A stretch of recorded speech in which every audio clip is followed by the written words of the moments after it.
Muslim United front के ज़रा आप लोग थोड़ा बाजू घट फ्रंट के बानी और सरपंच जनाब मौलाना खैरुद्दीन सिद्दीकी साहब और स्टेज पे तशरीफ़ फरमा तमाम जमातों के ज़िम्मेदार, ख़ास तौर पर आज की महफ़िल में हमारे जो मेहमान खुसूसी है डॉक्टर आर.एस. परवीन साहब। मैं तो आज हमारे डॉक्टर आर.एस. परवीन कुमार साहब को सुनने के लिए आया हूँ, तो मैं 1-2 मिनट आपसे बात करूँगा।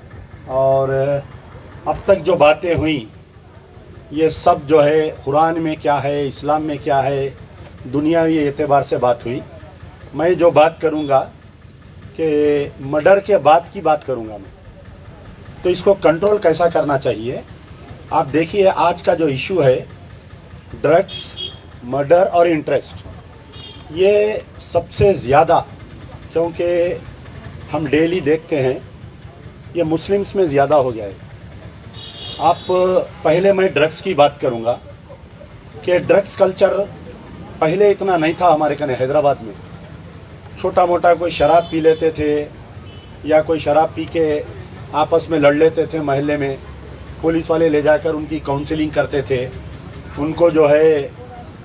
लेकिन आज ये जब से नॉर्थ इंडिया का जो लेबर आया है यहाँ पर, बिहार, वेस्ट बंगाल, उत्तर प्रदेश, ये होटल इंडस्ट्री में, ये कंस्ट्रक्शन लाइन में ये लेबर आने की वजह से जो हुआ कि हमारे पास ड्रग कल्चर आया।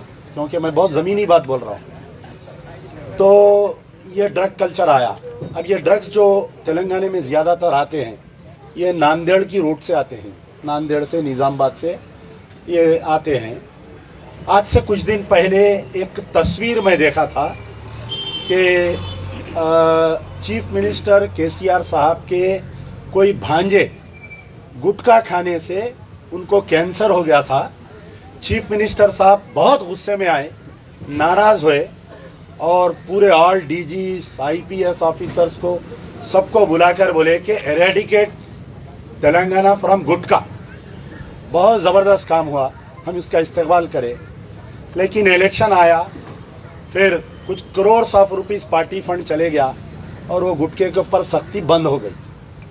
फिर उसके बाद में एक चबूतरा मिशन आया, या ना जाने क्या क्या मिशन आते रहते। तो ये ड्रग्स के मामले में जो है, अगर चीफ मिनिस्टर या वक्त के हुक्मरान या कमिश्नर ऑफ पुलिस या director general of police serious है, 24 घंटे में आज के बाद में तेलंगाना में कहीं ड्रग्स नहीं मिलेंगे। उनकी नीयत नहीं है, उनकी नीति नहीं है। पार्टीज को फंड्स जा रहे हैं, हर पार्टी को फंड्स जा रहे हैं इसके अंदर, पहली चीज। अब मर्डर्स का कल्चर आया, कहीं ना कहीं मर्डर्स का कल्चर आप देखें तो मालूम होगा पिछले 5 साल में जो एक मर्डर हुआ था उसके कनेक्टिंग में पूरे मर्डर्स हो रही है। जैसा ईदी बाजार में एक रजा नामी शूटर का मर्डर हुआ, उसका मर्डर करे सो वाले के दूसरे जने मर्डर किए, उसका मर्डर करे सो वाले तीसरे जने मर्डर किए। कल रात में जो हाफिज बाबा नगर में एक नौजवान बच्चे का मर्डर हुआ, वो भी किसी का कत्ल किया था। तो ये murder is connected to another murder, this murder is connected to another murder. अगर वो जो पहला मर्डर किया पुलिस वाले सख्ती करते, 90 दिन के अंदर चार्जशीट डालते, हम हुकूमत पे रोते, हम पुलिस वालों पे रोते, भाई पूरा मर्डर कल्चर आ गया, पुलिस वाले कुछ नहीं कर रही। भाई इंस्पेक्टर ऑफ पुलिस जो है हर गली गली तो मर्डर के पीछे नहीं फिरता। कल रात में सी ब्लॉक में एक मर्डर हुआ, रात को 12 बजे, पुलिस स्टेशन से 5 किलोमीटर दूर, 4 किलोमीटर दूर मर्डर हुआ। तो वहां पर जो मर्डर हुआ, रात का वीडियो देखिए, बाज़ाफ्ता बच्चे को घेर के भगा भगा के मारे, और मर्डर करने वाले पूरे 20 से 30 साल के अंदर है। जिसका कत्ल हो रहा उन्हें भी 20 से 30 साल है, कत्ल करने वाले भी 20 से 30 साल है, और कनेक्टिंग मर्डर है ये। ईदी बाजार के मर्डर में टोटल 11 मर्डर हो गए एक आदमी को रिवेंज करने। हाफिज बाबा नगर का जो मर्डर हुआ 9 मर्डर हो गए उसके अंदर, एक मर्डर के पीछे। तो ये मर्डर कल्चर अब पुलिस कैसा कंट्रोल करती? 90 डेज के अंदर चार्जशीट डालना, उनको बेल नहीं होने देना। जो मर्डर्स कर रही, ये आज जितने लीडर हैं पूरे बैठे हुए हैं, वुकला बिरादरी से मिलिए, खातिल को डिफेंड नहीं करना, खातिल को बेल नहीं करवाना, उनकी भी जिम्मेदारी है ना सब, वुकला बिरादरी की भी। तो यहाँ पर जितने लोग हैं, आप सोल्यूशन बोल रहे थे, मैं आपका पॉइंट बोल दिया कि पुलिस वाले 90 डेज के अंदर चार्जशीट डालना, बेल नहीं होने देना, स्पीडी ट्रायल कराना, हर मर्डर का स्पीडी ट्रायल होना, हर मर्डर का स्पीडी ट्रायल होना, समाजी बायकाट होना, उनके घर में कोई बच्ची नहीं देना, उनके घर की कोई बच्ची को शादी नहीं करना, अगर यहां तक हो सके तो अगर उनके घर में कोई मर गया तो उनकी नमाज जनाजा नहीं पढ़ाना, उनके साथ ऐसी सख्ती करना चाहिए। जब तक कौम के रहनुमा ये सख्ती नहीं करेंगे, ये मर्डर कल्चर रुकने वाला नहीं है, ड्रग्स कल्चर रुकने वाला नहीं है। अब रही बात सूद की लानत, मेरे पास एक लेडी आई थी 3 दिन पहले, अम्मा बेटी, उनकी लड़की की शादी के लिए 1 लाख रुपए लोन लिए, महीने को 10,000 बन रहे थे 4 साल से, वो 1 लाख जैसे के वैसे है। अम्मा पैसे लिए 1 लाख, वही कोई लेडी, सूद जो है लेडीज में बहुत आम हो गया हमारे कहने ओल्ड सिटी में। अम्मा पैसे लिए, अम्मा जो है 8,000 रुपए बन रही 3 साल से, वो 1 लाख रुपए जैसे के वैसे है अभी तक। कोई पुलिस स्टेशन में अगर आप गए तो वहां पर कंप्लेंट नहीं लेते सूदखारों के खिलाफ में, ये हकीकत है।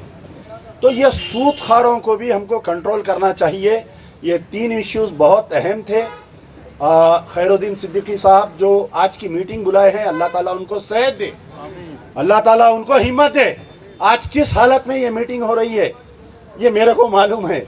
तो बहरहाल समाजी बायकाट करना चाहिए, जो ड्रग्स का कारोबार कर रहे हैं, जो मर्डर कर रहे हैं उनका समाजी बायकाट करना चाहिए, सूदखारों का समाजी बायकाट करना चाहिए। तमाम उलमा मशाइखीन दूसरे मजहबों के भी, दूसरे मजहब के भी जो जिम्मेदार है, सब मिलके बैठना चाहिए, वकला बिरादरी से बात करना चाहिए कि कोई कातिल को डिफेंड नहीं करेगा, अगर कोई मर्डरिस्ट है तो उसको डिफेंड नहीं करना चाहिए। एक अहम पॉइंट बोल रहा हूं मैं, उनके घर में कोई बच्ची नहीं देना, उनके घर की कोई बच्ची को नहीं लाना। ऐसा अगर समाजी बायकाट होगा तो मैं समझूंगा। और एक बात, अगर हुकूमत चाही तो ये मर्डर कल्चर भी बंद हो सकता, ड्रग्स कल्चर भी बंद हो सकता, इंटरेस्ट का ये कल्चर भी बंद हो सकता। हुकूमत की नीयत और नीति साफ नहीं है।